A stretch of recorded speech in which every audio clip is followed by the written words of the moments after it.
Good morning, everyone, and welcome to our webinar, Financing Brazil's Role in the Critical Minerals Market.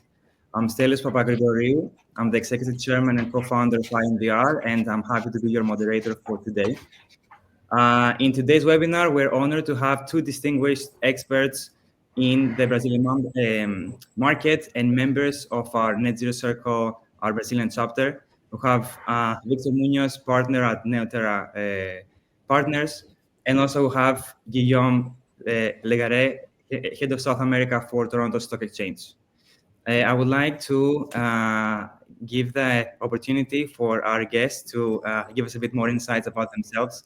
Maybe starting with you, Victor, if you could share some background. Yeah, thank you, Stelios. First of all, I'd like to say it's a pleasure to be here with you and with Guillaume. Having the opportunity to talk about these important topics is always great. So again, thank you for organizing this. I'm Victor Munoz. I'm basically an investment professional in private equity.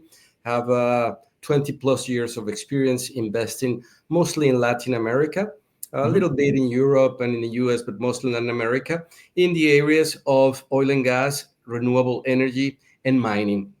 Regarding mining, I've invested in Peru, Chile, Brazil. In the three countries, we have started with projects under development and ended up with several operational mines in the three countries.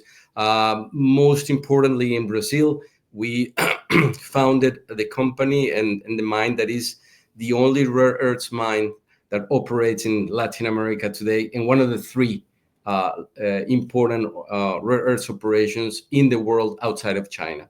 So that's basically on my end. Thank you so much, Victor. Guillaume? Yes, thank you, Stelios, and thank you, 𝐼NVR, for the invitation. It's good to see Victor again, even virtually.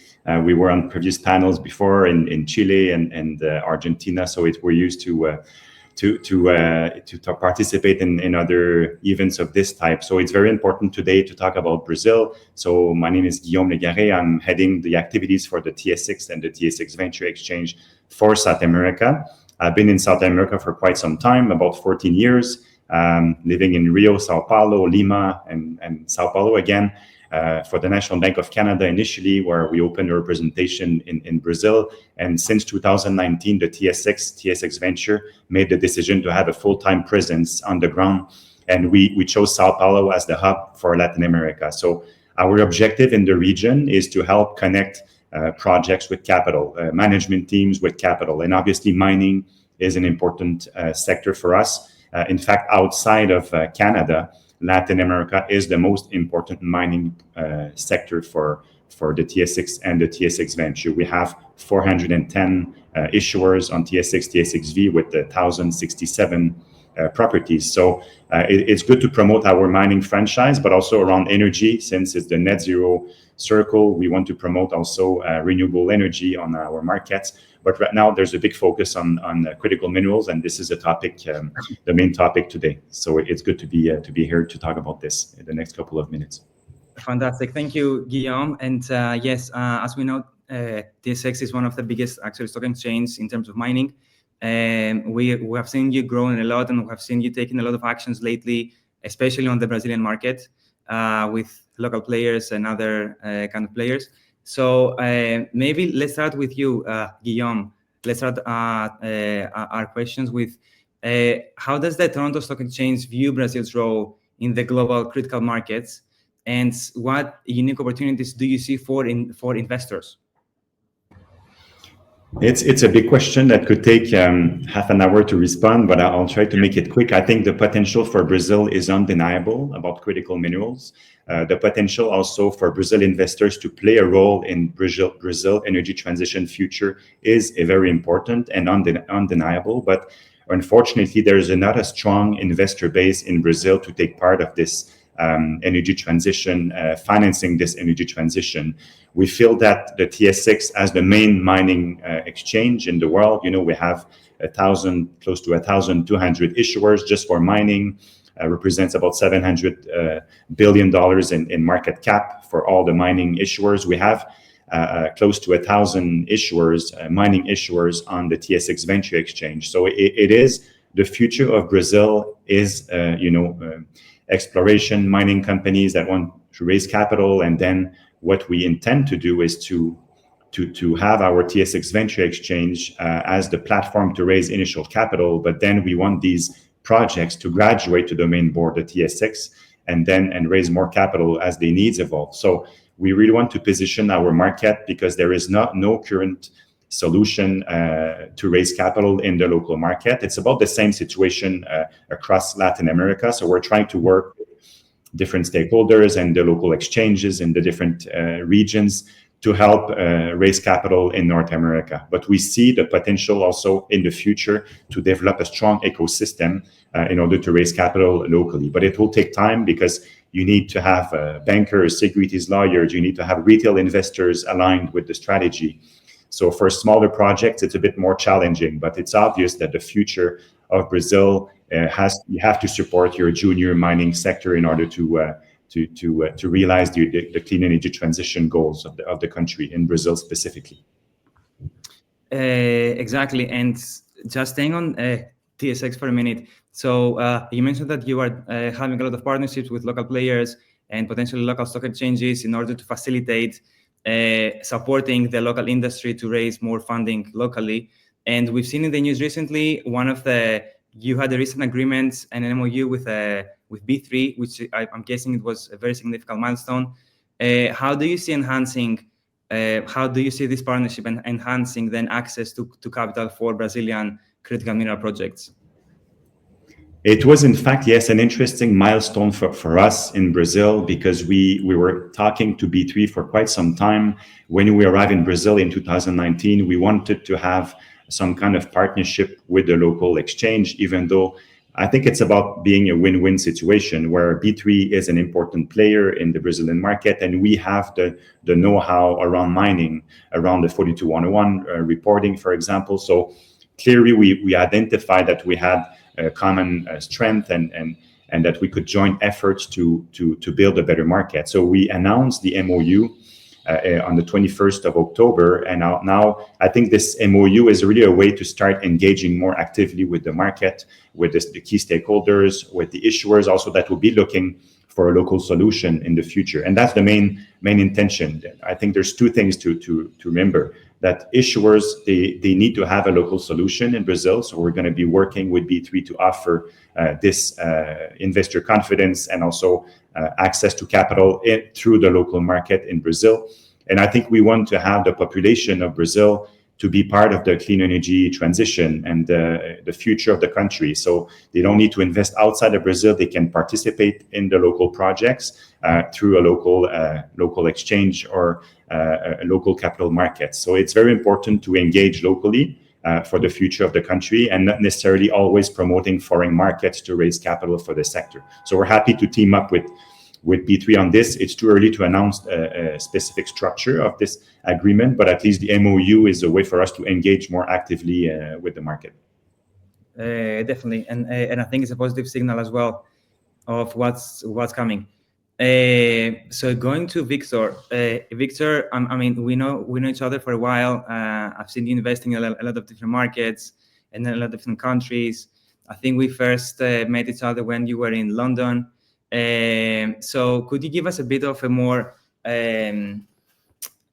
of the point of view of someone that is investing in Brazil, coming outside of Brazil? I know that you currently are very active, but obviously you chose this market comparing a lot of different other markets, right? So can you give us a little bit of your point of view and your thought process? What kind of investment opportunities have you seen in Brazil, especially in the mining sector? Yeah, I'd like to start putting this into perspective.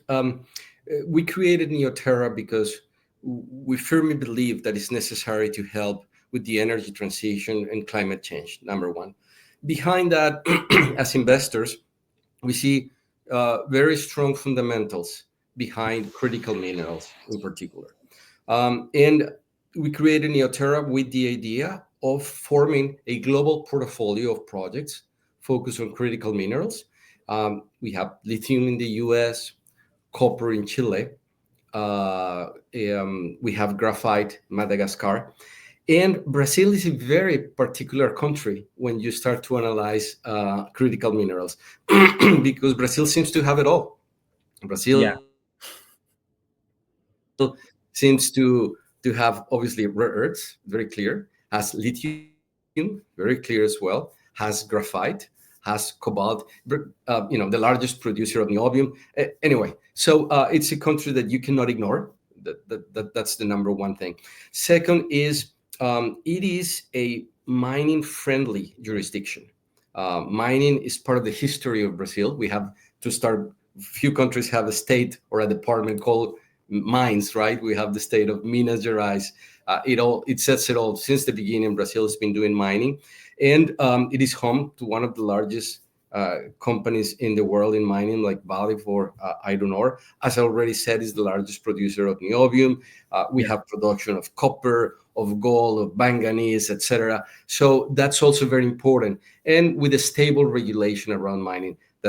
That's important for us as well. And as a country, as a jurisdiction, is also stable. You don't have major violent conflicts. You don't have bad neighbors. You don't have, right? On top of that, to round up the view on Brazil, Brazil has a very large amount of renewable energy in its matrix, more than 80%. And we are convinced that we need to develop net zero mining, right? And so from that point of view, Brazil is also the place to do it.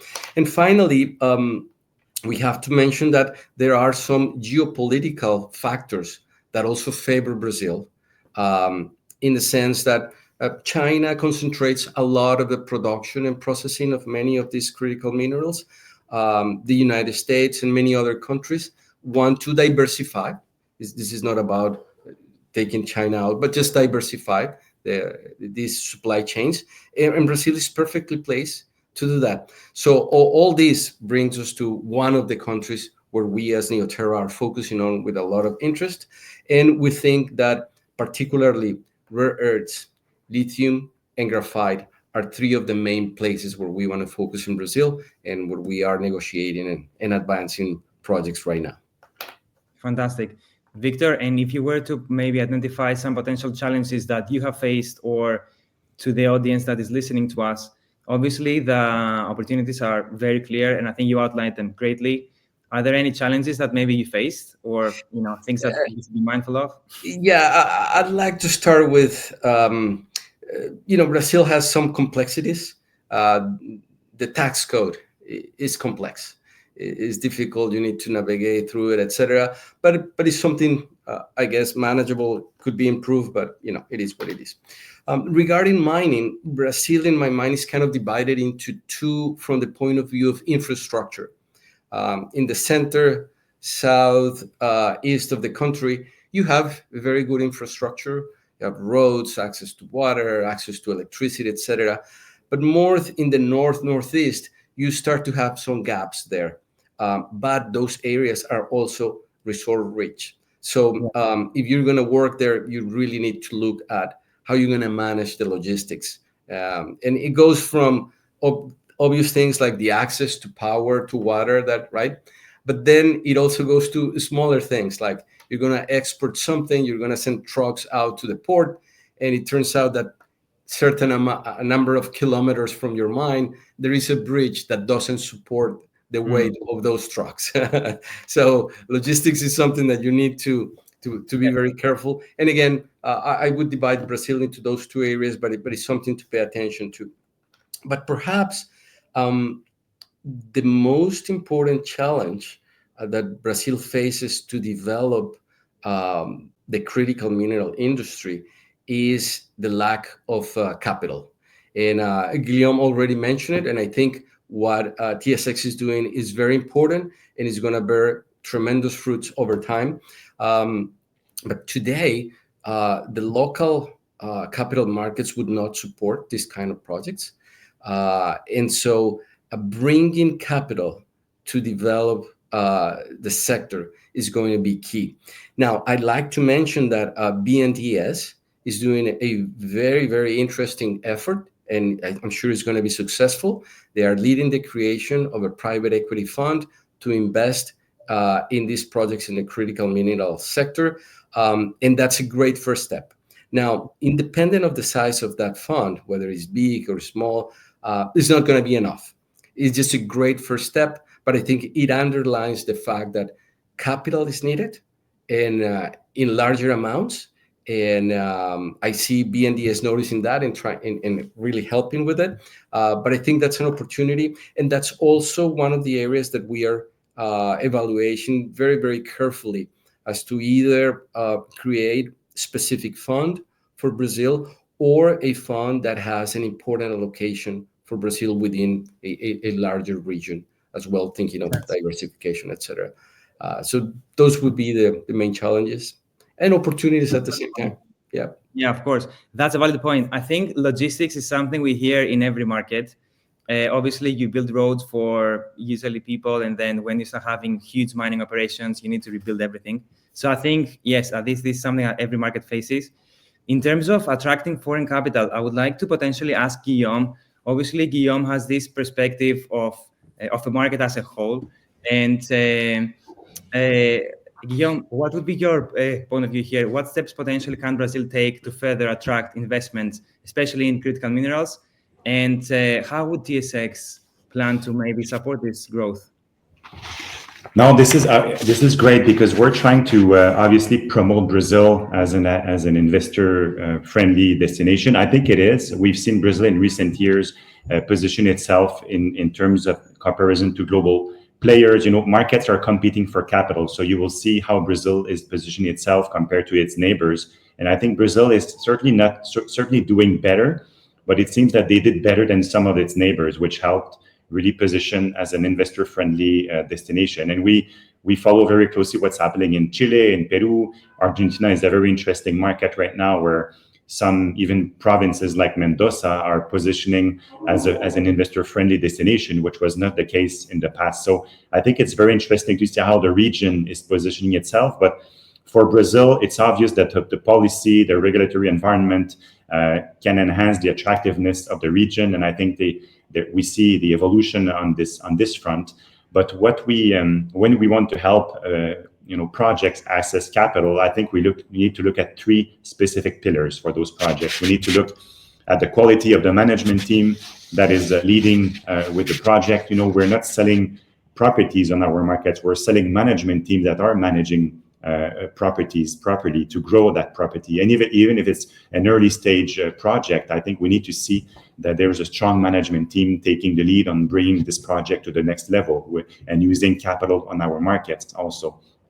And I think there's another aspect, which is the quality of the asset itself. And we have a strong instrument on the TSX Venture that is called the NI 42-101. It's a national instrument. It is a Canadian mineral resource classification that provides mining companies with the best possible valuation for their business. So it allows a company to approach investors with a pretty good knowledge of what is the quality of the assets and the valuation of those assets. So it's an investment for the company, the management team, to have a 42-101 report, because they can start approaching the market. It's much easier to talk to bankers and to CPC founders once you have this 42-101 report available. So that's also important to know what is the valuation of your assets when you want to raise capital. So that's another key pillar. And the third one, as we hear all the time, is about the ESG factors, the environmental, social, governance factors. We need to see, that companies are taking the lead and providing a sustainable approach to how they will explore this asset. So if you combine the three, it's much easier for us from if they succeed in having a good management team, good quality of the asset, ESG factors, then it's easier for us to help connect with capital. And I think Brazil is relatively well known from the global investors' perspective. I mentioned the numbers for Latin America earlier, that we had 410 issuers and over 1,000 properties across Latin America. And Brazil, there's 37 TSXV issuers, with 95 mining properties right now on our markets. So the global investors have a good knowledge of Brazil. We've seen very successful stories also in Brazil. We've seen the growth of 𝐼𝐸 Lithium listed on TSX Venture and growing on our markets. We've seen Aura Minerals also, and both have issued BDRs in the Brazilian market. So it means that investors in Brazil even pay attention to those companies because they listed on the TSX initially. So these are just two examples, but there's lots of companies right now in the Brazilian market that are working hard with strong local management teams. You have Bravo Mining, G Mining Ventures that graduated from TSX Venture to TSX. So we see more and more success stories, and that's what helps promote our markets and sell Brazil to the world as well, to the global investors. Fantastic. So you mentioned 3 key pillars, right, that companies should focus on, and I'm guessing Brazil as a company, as a country and legislation should probably support strong management teams, strong ESG factor, and really good assets. I think Brazil is very well positioned and has a legacy on all of those 3 things, right? And as far as I know, the Lithium Valley, I think, is one of the most green, as far as I know, places for producing one of the greenest lithium in the world. So I'm guessing Brazil has all of those basic ingredients. Is a case of using them correctly. And one more question to you, Guillaume. As Brazil is looking to expand its presence in global markets, what role could TSX play potentially in connecting Brazilian companies to international trade and finance networks? We've seen that you just signed this MOU with B3. I'm guessing you might have, different strategies. Can you give us a bit more background there? Yes, of course. We all know, and that's the reason of the call today. I think there's a kind of a slowdown in markets about accessing capital. It's more challenging for earlier stage projects, and I think it's an opportunity also to connect with the key stakeholders and to position our markets for future growth. I think it was an opportunity in the current market slowdown to get closer to the B3 initially, sign this MOU, talk to the different stakeholders. We do this in Brazil, we do this in other markets. And I think this is a first step because the markets are stronger together.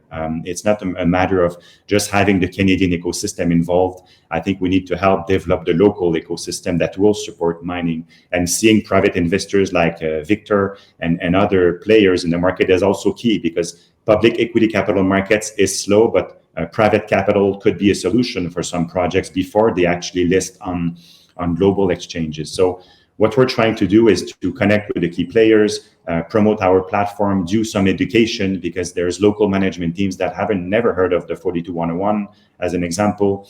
There's some local management teams that would like to sell their asset, not necessarily list their asset on the stock exchange, but maybe they look for an M&A opportunity. There's local projects that would probably benefit from connecting with a capital pool company founder, for example, already listed on the TSX Venture.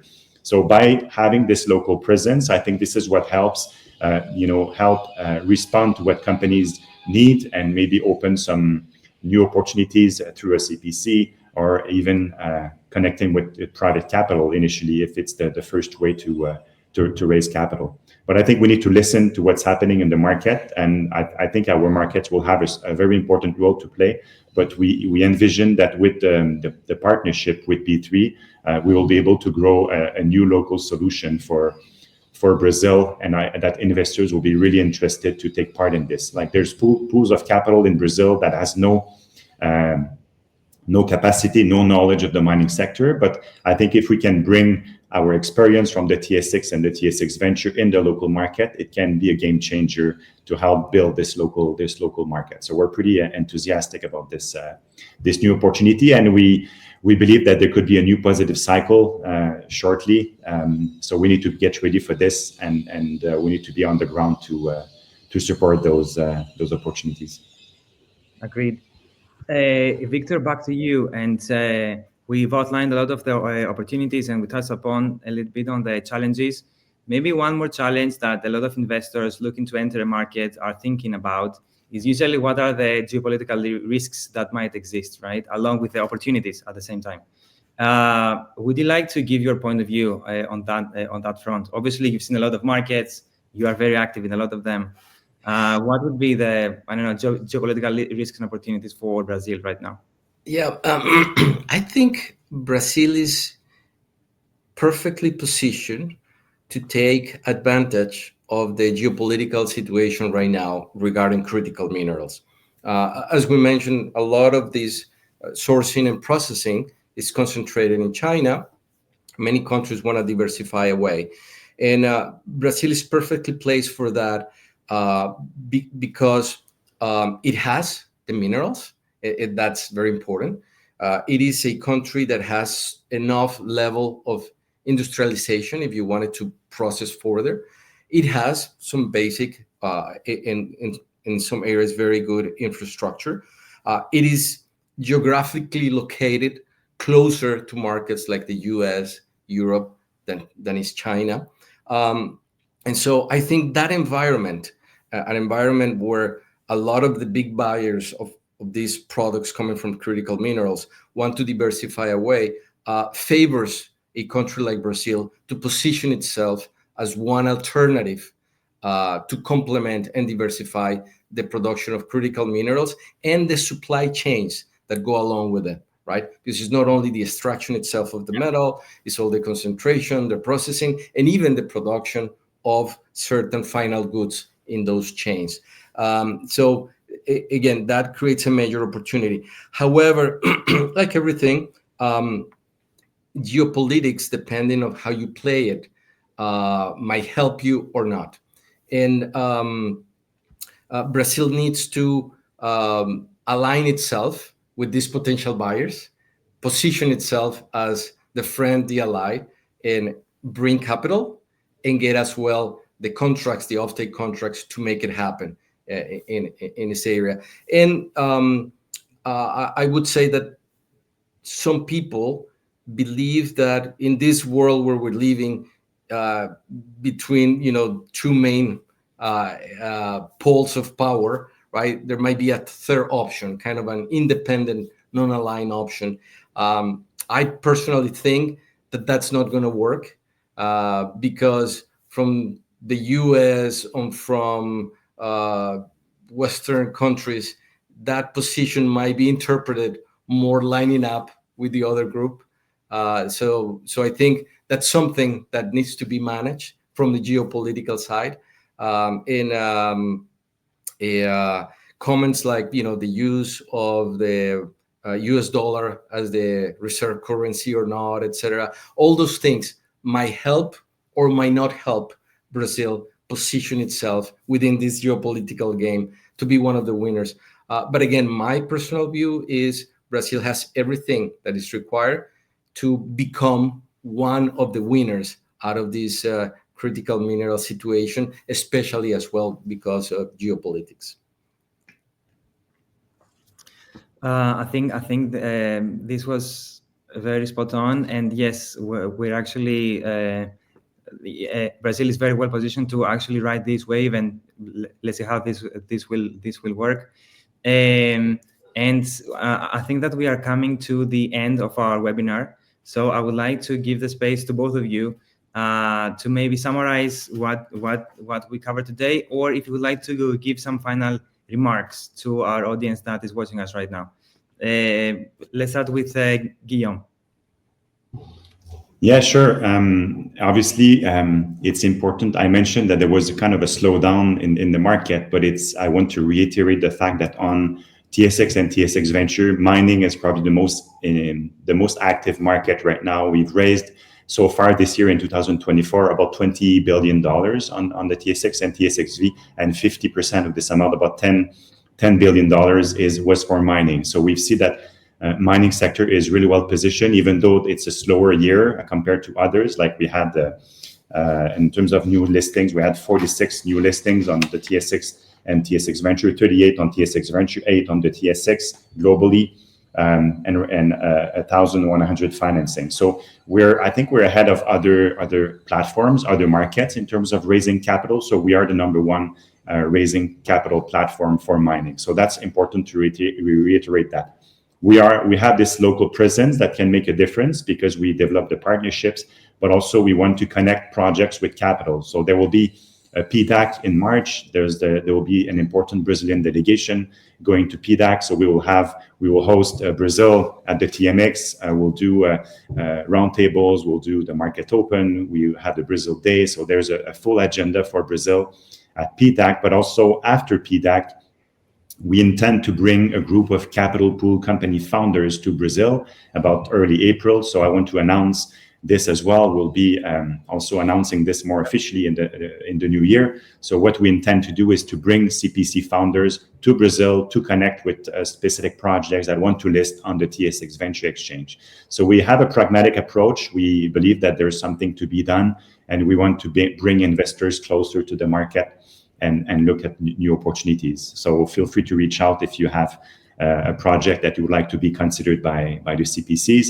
or if you want to learn more about the CPC program as well. I can share more information after this conference. So thanks again, Stelios, for the invitation. Of course, and that's a fantastic opportunity. I didn't know this was happening, so congratulations. Should anyone wants to reach out and maybe be part of this delegation, I'm guessing they can just connect with you on LinkedIn and talk to you, Guillaume, right? Yeah, that's perfect. We will be starting to evaluate the projects in the new year, and we'll be also identifying the CPCs that are interested in Brazil and that will be looking for Brazilian projects and Brazilian properties. So it's an opportunity for the global investors to get to know better the opportunities in the Brazilian market. And I know there's an interesting agenda as well this year with INVR conferences in May, the Lithium Summit in Belo Horizonte. So we'll try to be visible around those different events, but also we need to bring more investors down here as opposed to relying only on PDAC to showcase Brazil as an investment-friendly destination. I completely agree with this, and this is what we are trying to do as well, connect the markets, create this connectivity, so I'm happy. We are also happy to support. And Victor, what about you? Maybe you can also take part in this delegation that was just announced, right? Of course, of course, we'll be there. And I echo what Guillaume is saying. I said earlier, Brazil has a lot of things going for it. The resource rich is very important. It's a huge country. It has everything. Mining-friendly jurisdiction. It's stable. The renewable energy is key. You see, I think it's a key part of the development. Perhaps what I'd like to emphasize is that, again, it's not only about extracting the minerals. There is an opportunity to go beyond and put together these supply chains. Not all of it has to be done in Brazil, but a part of that, and connect, with what makes the most sense to do what in what places. But the opportunity goes beyond the critical minerals extraction itself, and emphasize the need for capital. I think we're working on it. We can bring capital to Brazil to good projects. It is our work, but I'm sure that the amount of capital needed is going to go beyond what we can do at this point right now. So that, again, it is a hurdle, but it's a great opportunity as well. So we're very bullish on the possibilities of Brazil. We're actively looking at projects here, and we will continue working during 2005. Those things. The pleasure to work with you guys, and again with all the Brazilian projects and projects in the region as well. It's a pleasure too, Victor. We see the same thing, by the way. We see that, yes, and that's also why we're very active in the market. Brazil, at least regionally, but also globally, has one of the, it's positioned very well to, as you said, build all the supply chain within a single market, a single country, right? Which is not the case for other neighboring countries, for example. So I think this offers a massive opportunity. And there is a lot of capital that I'm guessing needs to be educated to flow towards mining, even within Brazil, right? And this is an effort that we're all trying to do. So yeah, I think Brazil has a lot to show over the next few years. For everyone in the audience, we are hosting a conference as part of the Net Zero Circle happening in May. We want to bring all of those components that we discussed. We want to bring, capital holders that maybe want to be educated into new opportunities. We want to bring to connect the whole supply chain that exists in Brazil right now. And we want to create a platform that will outline all of the opportunities that exist right now in Brazil and create a bridge between Brazil and the rest of the world. So we are doing a conference in May. I would like to thank both of you for being here, and would like to close the conference with the webinar with a short video about the conference itself. So thank you both of you for being here, and looking forward to catching up again when in Sao Paulo. Great. Thank you, Stelios.